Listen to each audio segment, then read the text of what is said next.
Hi guys! Welcome back again to my channel. So yan guys, for this video, share ko sa inyo kung paano tayo magluluto ng native paella or mas kilala sa tawag na bringhe. So yan guys, kung hindi ka pa nakasubscribe sa channel ko, don't forget to subscribe and i-click mo na din yung bell para ma-update ka sa mga susunod na videos na i-upload ko.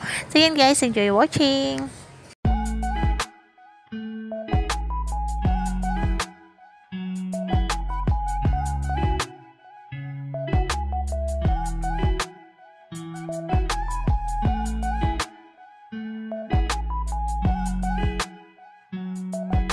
So yun guys, iuna natin iluto ang atay, balon-balunan, hotdog, and red bell pepper. Tapos, after natin maluto yan, iset aside mo lang yan guys. So, mas maganda kasi kung ganyan ang gagawin nyo at hindi nyo isasabayan sa paggisa. So, para hindi siya madurog guys. So, hindi mo talaga siya dapat isabay sa paggisa. Para maganda din yung presentation sa dulo, diba?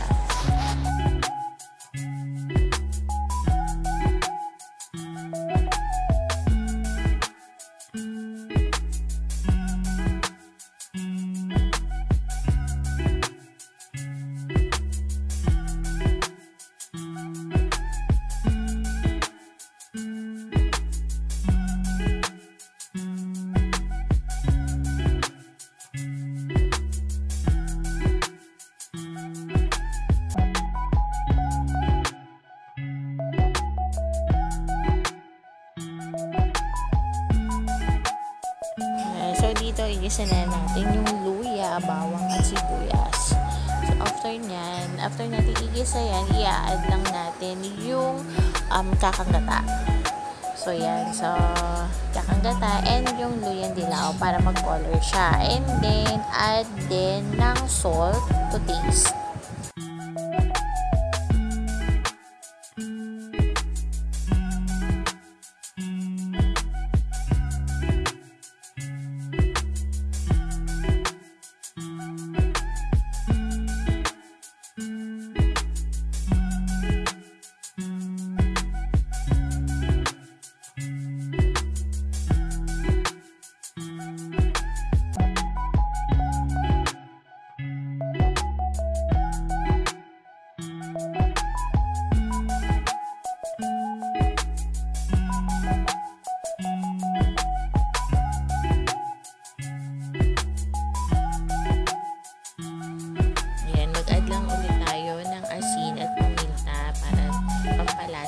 Guys, ayan, nag-add din kami dito ng chicken cubes kasi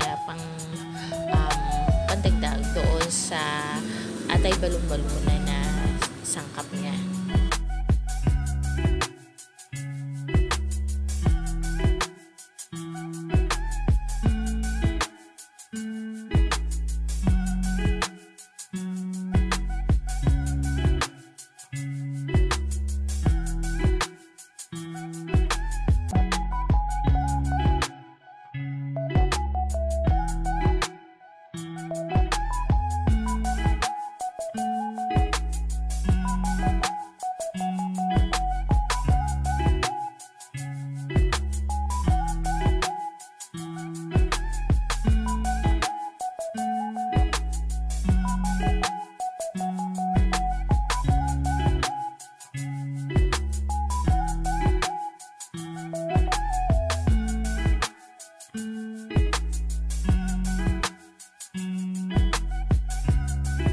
So, yun guys, i-add na natin ang ating malagkit.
So yun guys, halo-haloin lang natin. So isang kutsa lang natin siya. Tapos kung feeling mo, hindi pa siya ganun kadilaw, so mag-add ka lang ng luya powder. So para maging siya, madilaw siya.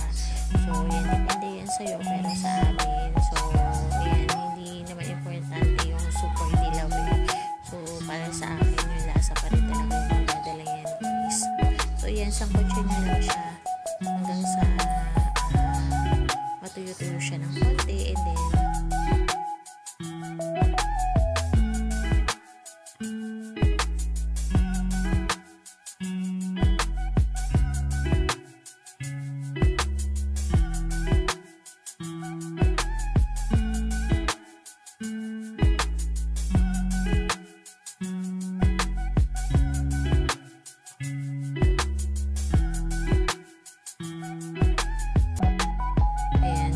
isa-isa na natin ihalo yung mga ingredients like kalpasas, tapos yung sinaside natin kanina na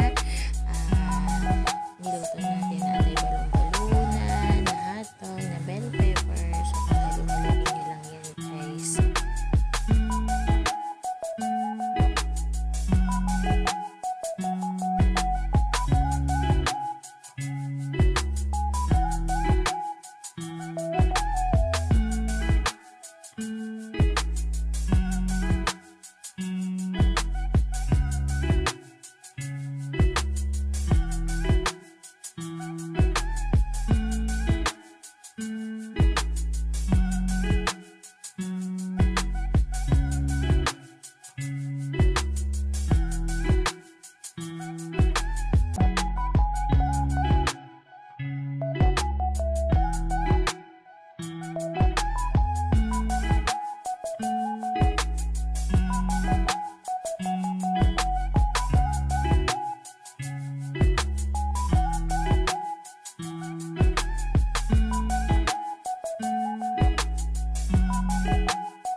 Pwede na rin tayo mag-add ng egg. So, if gusto nyo, pero yung iba kasi ginagawa na lang yung pang-toppings talaga eh. Pero, sa amin, nilalagay na rin namin yung sinasama namin yan sa pagluluto.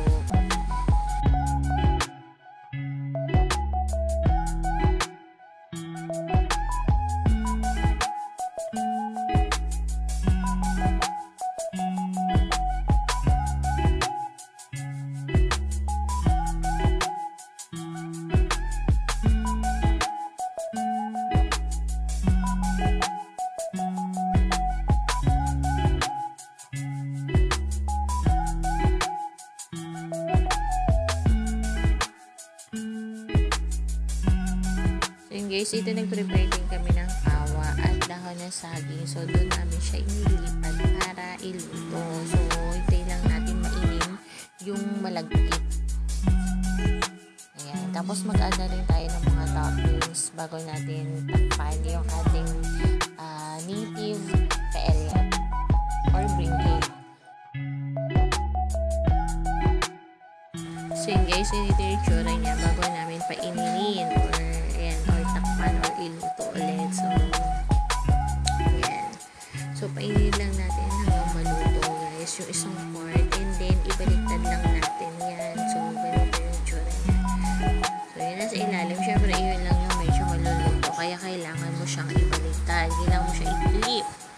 Okay? So, ganyan. Yan ang masarap dyan guys. Nakita mo yan. Yung medyo totoo. So, yan yung pinaka gusto ko talaga dyan.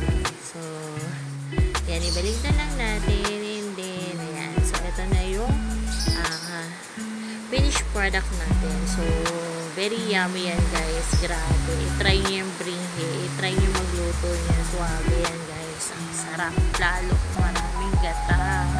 And full of flavor. So, syempre, yun sa amin, kung ano lang yung madali and mas mura, pero alam mo yun, mas sulit ka naman talaga sa lasa. So, ayan, guys.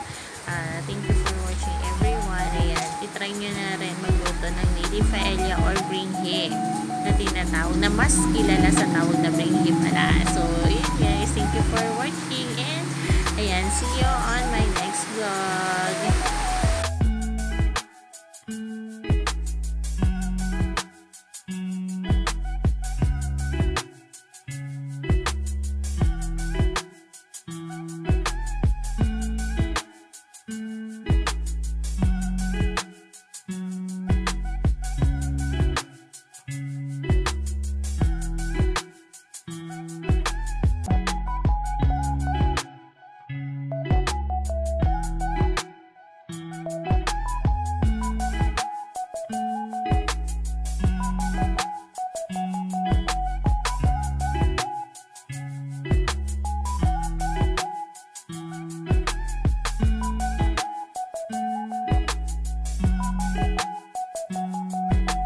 Don't forget to like, share, and subscribe. Thank you for watching, guys. See you on my next vlog. God bless us all. Bye.